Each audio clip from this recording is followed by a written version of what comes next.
కాసేపట్లో ఢిల్లీలో నీతి ఆయోగ్ సమావేశం జరగనుంది. భారత మండపంలో నీతి ఆయోగ్ 10వ గవర్నింగ్ కౌన్సిల్ సమావేశం జరగనుంది.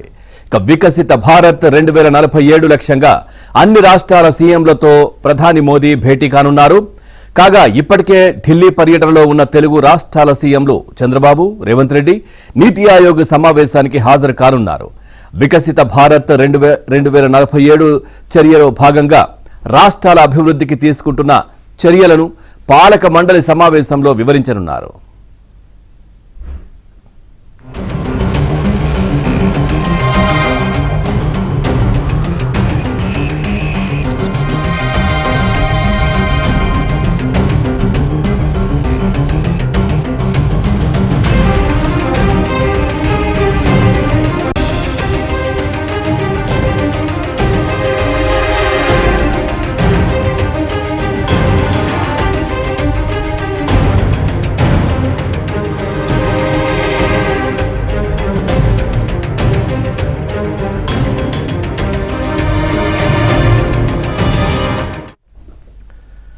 తెలంగాణ రాష్ట్రం అభివృద్ధి దిశగా ప్రభుత్వం రూపొందిస్తున్న ప్రణాళికలు ఇవాళ ఢిల్లీ వేదికగా ఆవిష్కృతం కానున్నాయి. 2047 నాటికి తెలంగాణ సాధించదలుచుకున్న లక్ష్యాలు, సుపరిపాలన విధానాలతో రూపొందించిన తెలంగాణ రైజింగ్ విజన్ 2047ను సీఎం రేవంత్ రెడ్డి నీతి ఆయోగ్ సమావేశం వేదికగా ఆవిష్కరించనున్నారు. దీంతో పాటు రాష్ట్రాల అభివృద్ధికి కేంద్రం అందించాల్సిన సహాయ సహకారాలపై తెలంగాణ తరపున ప్రత్యేక నివేదికను సమర్పించనున్నారు. వికసిత్ రాజ్ వికసిత్ భారత్ ఎజెండాగా ఢిల్లీలోని భారత మండపంలో నీతి ఆయోగ్ గవర్నింగ్ కౌన్సిల్ సమావేశం జరగనుంది. ఇందులో తెలంగాణ అభివృద్ధి లక్ష్యంగా పెట్టుబడుల సాధన, మౌలిక వసతుల అభివృద్ధికి ఏ విధంగా ముందుకు వెళ్తున్నామనే అంశంతో పాటు ఇప్పటికే ఏర్పాటు చేసుకున్న తెలంగాణ రైజింగ్ నినాదం గురించి సీఎం తెలియజేస్తారు.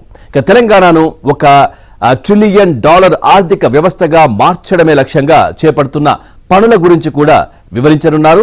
అదేవిధంగా ఐటీ, ఔషధ రంగం, పట్టణీకరణలో ఇప్పటికే తెలంగాణ ముందుందని, ఆయా రంగాల్లో మరింత ముందుకు వెళ్లేందుకు ప్రజాప్రభుత్వం చర్యలు చేపడుతోందని తెలుపనున్నారు.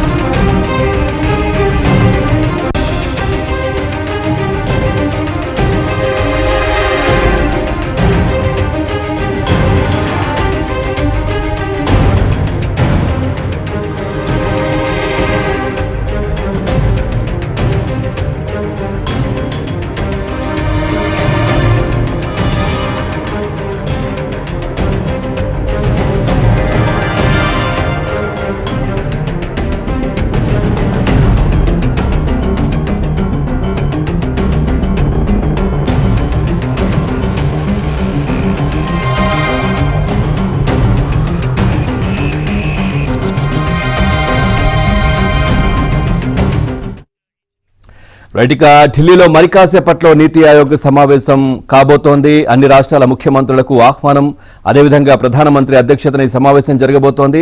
అన్ని రాష్ట్రాలు తీసుకుంటున్నటువంటి చర్యలు కావచ్చు, ఏదైతే 2047 లక్ష్యంగా కూడా పనిచేస్తున్నటువంటి విధానం, దానికి సంబంధించి పూర్తిగా చర్చ జరిగే అవకాశాలు ఉన్నాయి. ముఖ్యంగా తెలంగాణ సీఎం రేవంత్ రెడ్డి కూడా ఏ విధంగా ముందుకెళ్లాలనుకుంటున్నారు, దీనికి సంబంధించి కూడా అక్కడ వివరించే అవకాశాలు ఉన్నాయి. ఓవరాల్గా ఈ అంశానికి సంబంధించి మరింత సమాచారాన్ని మా ఢిల్లీ బ్యూరో చీఫ్ కృష్ణ అందిస్తారు. Krishna, good morning. పూర్తి డీటెయిల్స్ ఏంటి సమావేశానికి సంబంధించి? Good morning Pawan. మరికొద్దిసేపట్లో ప్రధాని మోదీ అధ్యక్షతన నీతి ఆయోగ్ పాలక మండలి 10వ సమావేశం జరగబోతుంది. ప్రగతి మైదాన్ భారత్ మండపంలో ఈ యొక్క నీతి ఆయోగ్ పాలక మండలి సమావేశం జరుగుతుంది. అన్ని రాష్ట్రాలకు సంబంధించినటువంటి సీఎంలు, కేంద్ర పాలిత ప్రాంతాల గవర్నర్లు, కేంద్ర మంత్రులు కూడా ఈ సమావేశంలో పాల్గొంటున్నారు. అయితే వికసిత్ రాజ్ వికసిత్ భారత్ 2047 ఇదే ఇతివృత్తంగా నీతి ఆయోగ్ పాలక మండలి సమావేశం జరుగుతుంది. 2047 నాటికి పూర్తిగా అభివృద్ధి చెందినటువంటి భారత్ను ఆవిష్కరించుకోవాలనే లక్ష్యంతో ఈ రోజు జరగబోతున్నటువంటి నీతి ఆయోగ్ భేటీలో అనేక మంది పాల్గొంటున్నారు. అయితే ఇందులో జాతీయ స్థాయిలో కేంద్ర ప్రభుత్వం నిర్దేశించుకునే లక్ష్యాలతో పాటు అన్ని రాష్ట్రాలు, కేంద్రపాలిత ప్రాంతాల అవసరాలు, ఆకాంక్షలు, అదేవిధంగా ఆశయాలను మేళవించి శక్తివంతమైనటువంటి దేశంగా భారత్ను రూపొందించుకునేందుకు కార్యాచరణను ఈ యొక్క నీతి ఆయోగ్ పాలక మండలిలో ఖరారు చేయబోతున్నారు. ఇటు ఏపీ నుంచి ఏపీ సీఎం చంద్రబాబు నాయుడు పాల్గొన్నారు. తెలంగాణ నుంచి తెలంగాణ సీఎం రేవంత్ రెడ్డి కూడా పాల్గొన్నారు. ఏపీ సీఎం చంద్రబాబు నాయుడు 3 రోజుల ముందే ఢిల్లీకి చేరుకున్నారు. నిన్న రాత్రి తెలంగాణ సీఎం రేవంత్ రెడ్డి ఢిల్లీకి చేరుకున్నారు. ఈ సమావేశం వికసిత రాష్ట్రం వికసిత భారత్ 2047 థీమ్ గా ఈ యొక్క సమావేశం జరగబోతుంది. అయితే ఇందులో వికసిత్ భారత్ సాధన కోసం దృష్టి పెట్టాల్సినటువంటి రంగాలు ఏంటి అన్నవి కూడా ఐడెంటిఫై చేశారు. మానవ అభివృద్ధి, ఆర్థిక అభివృద్ధి, అదేవిధంగా సుస్థిరత, సాంకేతిక వినియోగం, పాలనా సంస్కరణలు, డేటా ఆధారిత నిర్ణయాలు, అదేవిధంగా ఫలితాల ఆధారిత రూపాంతరం, ప్రాజెక్ట్ మానిటరింగ్ యూనిట్లు, ఐసిటి ఆధారిత మౌలిక వసతులు, మానిటరింగ్ అండ్ ఎవాల్యుయేషన్ సెల్స్ ఏర్పాటు, వీటన్నిటిపైన కూడా చర్చించబోతున్నారు. అదేవిధంగా నూతన వ్యాపార అదేవిధంగా ఆవిష్కరణల అభివృద్ధి, నైపుణ్యాభివృద్ధి, స్థిరమైనటువంటి ఉపాధి అవకాశాలు, వీటన్నిటిపైన కూడా చర్చించే అవకాశాలు ఉన్నాయి. పవన్ రైట్. అట్లాగే కృష్ణ, తెలంగాణ విషయానికి వస్తే ముఖ్యమంత్రి రేవంత్ రెడ్డి కూడా అక్కడే ఉన్నారు. ఆయన కూడా సమావేశానికి హాజరవుతా ఉన్నారు. అదేవిధంగా తెలంగాణ రైజింగ్ విజన్ 2047 ని కూడా ఆయన ఆవిష్కరించే అవకాశాలు ఉన్నాయి, అక్కడ వివరించే అవకాశాలు ఉన్నట్టుగా తెలుస్తోంది. దీనికి సంబంధించి ఖచ్చితంగా పవన్ ఈ నీతి ఆయోగ్ సమావేశంలో సమర్పించేందుకు ఒక నివేదికను కూడా తెలంగాణ సీఎం రేవంత్ రెడ్డి సిద్ధం చేస్తున్నారు. ఆ నివేదికలో తెలంగాణకు కావాల్సినటువంటి అంశాలు ఏంటి, తెలంగాణను మీరు సాయం చేయండి, తెలంగాణకు మేము సహకారం చేస్తాం అన్న నినాదంతో ఈ రోజు సమావేశంలో ఆయన ఆ నివేదికను అందజేయబోతున్నారు. తెలంగాణలో 4 కీలక సాగునీటి పథకాలను ముందుకు తీసుకెళ్లేందుకు, నిర్మాణాలను పూర్తి చేసేందుకు నిధులు ఇవ్వాలని నీతి ఆయోగ్ని కోరాలని కూడా రాష్ట్ర ప్రభుత్వం అదేవిధంగా ఈ యొక్క రేవంత్ రెడ్డి నిర్ణయించారు. వాటిలో తుమ్మిడిహెట్టి నుంచి ఎల్లంపల్లి వరకు కూడా ప్రాణహిత నీటిని ఎత్తిపోసే పథకం, పాలమూరు రంగారెడ్డి ఎత్తిపోతల, అదేవిధంగా మున్నేరు పాలేరు అనుసంధానం, జోరాల పాకాల పథకం, ఈ 4 పథకాలకు కూడా సహకారం అందించాలని కోరబోతున్నారు. అదేవిధంగా ఏదైతే తెలంగాణ నుంచి తెలంగాణకు కావాల్సినటువంటి అంశాలు ఏదైతే 2008 సంవత్సరంలో చేపట్టినటువంటి ప్రాణహిత చేవల పథకాన్ని 2016లో దీన్ని మళ్ళీ డిజైన్స్ మార్చారు. కాళేశ్వరం ఎత్తిపోతలుగా చేపట్టినటువంటి రాష్ట్ర ప్రభుత్వం ప్రాణహిత ప్రాజెక్ట్ ను ఉమ్మడి ఆదిలాబాద్ జిల్లాలకు పరిమితం చేసింది. తర్వాత ప్రస్తుత కాంగ్రెస్ ప్రభుత్వం తుమ్మడి హెట్టి వద్ద ఒక బ్యారేజ్ ని, తర్వాత వార్తా నది పైన మరో బ్యారేజ్ ని కూడా నిర్మించాలని ప్రతిపాదించింది.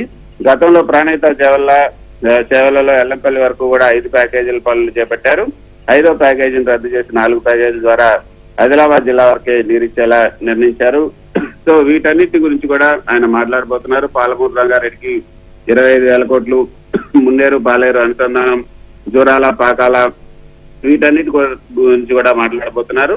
సో మొత్తానికైతే 2047 నాటికి సాధించాల్సిన లక్ష్యాలు ఏంటి అవన్నీ కూడా కేంద్రం ముందు ఉంచబోతున్నారు.